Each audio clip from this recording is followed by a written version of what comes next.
नमस्ते दोस्तों, आप सब तो जानते ही होंगे कि कैसे कोरोना खत्म होने से पहले और उसके बाद भी इंडिया का एवरेज लाइफ स्पैन सिर्फ और सिर्फ 70 साल है और लाइफ एक्सपेक्टेंसी की लिस्ट में हम टॉप 50 में भी नहीं आते। उस लिस्ट में जापान, सिंगापुर जैसे देश एकदम टॉप पे आते हैं। यहाँ तक कि बांग्लादेश और श्रीलंका भी हमसे आगे है। तो वो कौन सी चीज़ें हैं जिनसे ये लोग हमसे आगे निकल गए और हम उनके पीछे हैं? यही सब बातें आप जानने वाले इस ऑडियो बुक में। और अब आपको किसी भी बुक समरी के लिए सब्सक्रिप्शन लेने की कोई ज़रूरत नहीं है। आप अगर कमेंट में उस बुक का नाम लिखते हैं तो बहुत कम दिनों में आपको समरी मिल जाएगी। अगर यकीन नहीं होता तो ट्राई करके देख लो, और आपकी इच्छा है तो आप मेरे पहले टॉप 10 सब्सक्राइबर की लिस्ट में भी आ सकते हैं। और अब शुरू करते हैं। मैं जो ये चीज़ें आपको बता रहा हूँ वो इगागाई नाम के जापानी बुक से है, और इस बुक के लेखक हेक्टर गार्सिया और फ्रांसिस मिरेलस जापान के एक शहर गए थे। वहाँ के लोगों का लाइफ स्पैन जापान में सबसे ज़्यादा है और जापान का लाइफ स्पैन वर्ल्ड में सबसे ज़्यादा है। हमारे इन दोनों लेखकों ने वहाँ पे जाकर वहाँ के सबसे बुजुर्ग लोगों से पूछा कि कैसे आप इतने दिन जिंदा है और क्या फार्मूला है आपकी लाइफ का। तो उन्होंने कुछ पॉइंट बताए हैं, जो है तनाव से बचे, पेट भर कर न खाए, जल्दी न मचाए, मित्र परिवार, सदा कार्यरत रहे, कुदरत के साथ जुड़े रहे। इन सब के बावजूद एक कहानी है जो मैं आपको बताऊंगा, और उस कहानी का टाइटल है अमरत्व और खरगोश। इस कहानी को अपने मन में दोहराते रहिए। ऐसा सोचिए कि दूर कहीं पर एक बोर्ड लगा हुआ है जिस पर एक अंक लिखा हुआ है, और आप जैसे जैसे उस बोर्ड के नज़दीक जा रहे हो आपकी उम्र बढ़ रही है और उस तक पहुंचने के बाद आपकी मौत हो जाएगी।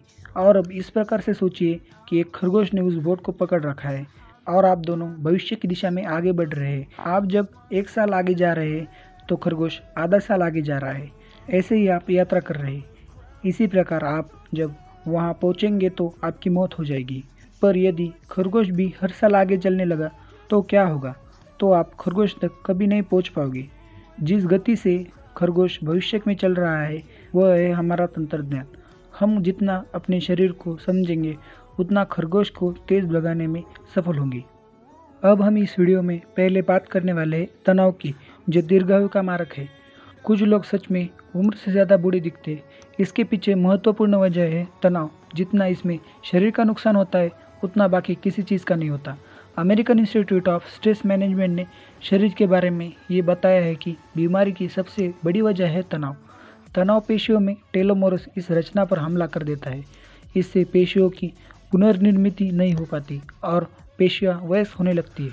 अश्मयुगीन लोग ज़्यादा शांत रहते थे, कुछ खास घटनाओं में ही तनाव लेते थे और उनकी समस्या असली होती थी, उसमें जीने मरने की नौबत आती थी।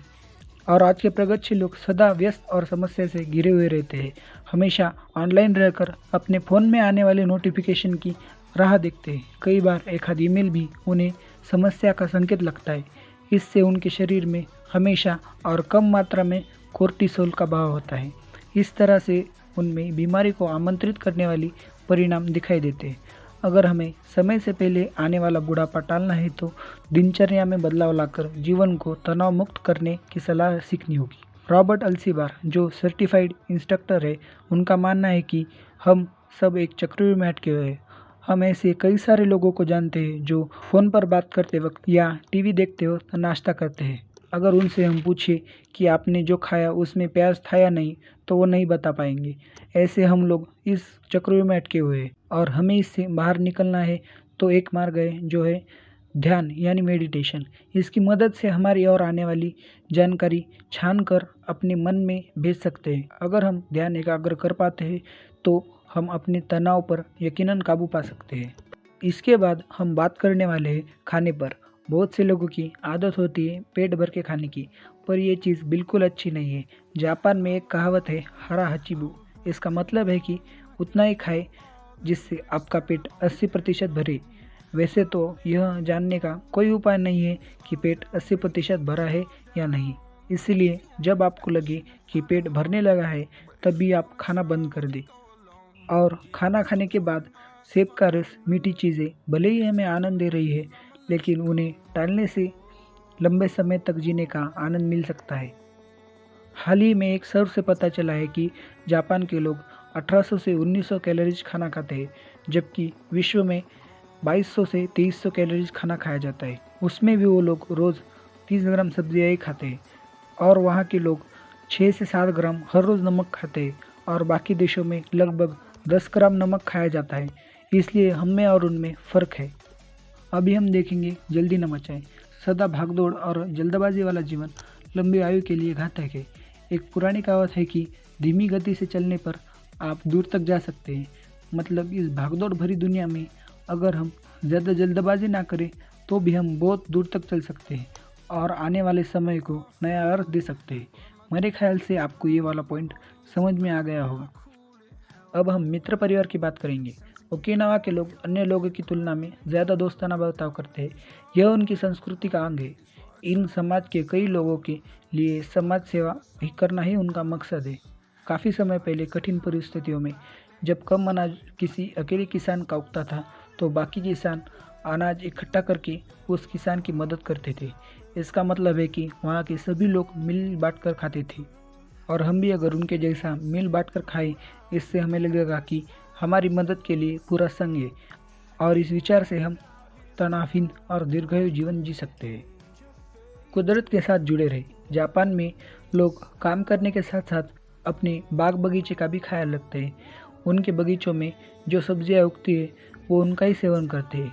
वो ऐसे पदार्थ ज़्यादा खाते हैं जिनमें एंटीऑक्सीडेंट जैसे गुण होते हैं जो पेशियों में होने वाली प्रक्रिया को धीमा करते हैं और उनकी उम्र बढ़ने वाली क्रिया को भी धीमा करते हैं। ग्रीन टी भी एक कुदरती एंटीऑक्सीडेंट है। ओकिनावा के लोग ये कुदरती एंटीऑक्सीडेंट लगभग रोज लेते हैं, जैसे कि गाजर, करेला, गोभी, प्याज, सोयाबीन, ककड़ी, शकरकंद, जैस्मिन की चाय। यह पदार्थ उनकी जीवन शैली का अंग है। आज के युग में भले ही लोग शहर में रहते हैं, फिर भी हमारी निर्मित कुदरत के साथ रहने में की गई है। इसलिए ये चीज़ कर बीच बीच में कुदरत के साथ रहे और अपनी बैटरी चार्ज करते रहे। वर्तमान में जिए। भूतकाल के बारे में दुख करना और भविष्य की चिंता करना छोड़ दी। ये आपके शरीर के लिए खतरनाक साबित हो सकता है। कुछ लोग वर्तमान में गलती करते हैं और फिर चिंता करते हैं। ऐसे लोग एक बार जान ले कि हमारे पास सिर्फ वर्तमान है, उसका सबसे ज़्यादा फ़ायदा लें और उस पल को अविस्मरणीय बनाएं। हम सब की ज़िंदगी एक्शन रिएक्शन से चलती है। मतलब हम जो काम कर रहे हैं वो है एक्शन और उससे जो हमें नुकसान या फ़ायदा होगा वो है रिएक्शन। इसलिए जो करना है वो वर्तमान में ही करें और ज़्यादा चिंता ना करें। वो मुहावरा तो आपने सुना ही होगा कि चिंता चिता समान है। तो वक्त रहते समझ जाइए। स्वस्थ और शतायु जीवन के लिए व्यायाम एक महत्वपूर्ण चीज़ है। इंडिया में ज़्यादातर लोग बूढ़े होने के बाद व्यायाम करते हैं। उससे उन्हें फ़ायदा तो मिलता है मगर बहुत कम। अगर आप बचपन से ही थोड़ा थोड़ा व्यायाम या प्राणायाम करते हैं तो आपको उससे अच्छा लाभ हो सकता है। व्यायाम का काम होता है कि शरीर को लचीला बनाए और जापान में व्यायाम की संकल्पना को बड़े अच्छे तरीके से किया जाता है। और अब आखिरी बात, ये वीडियो आपके मम्मी पापा, भाई बहन, दादा दादी और रिश्तेदारों के लिए भी फायदेमंद हो सकता है। इसलिए इसे ज़रूरतमंद लोगों को शेयर करें और आप मेरे पहले 10 सब्सक्राइबर की लिस्ट में भी आ सकते हैं। और आप सभी को लंबे, आनंदित और उद्देश्यपूर्ण जीवन के लिए शुभकामनाएं। धन्यवाद।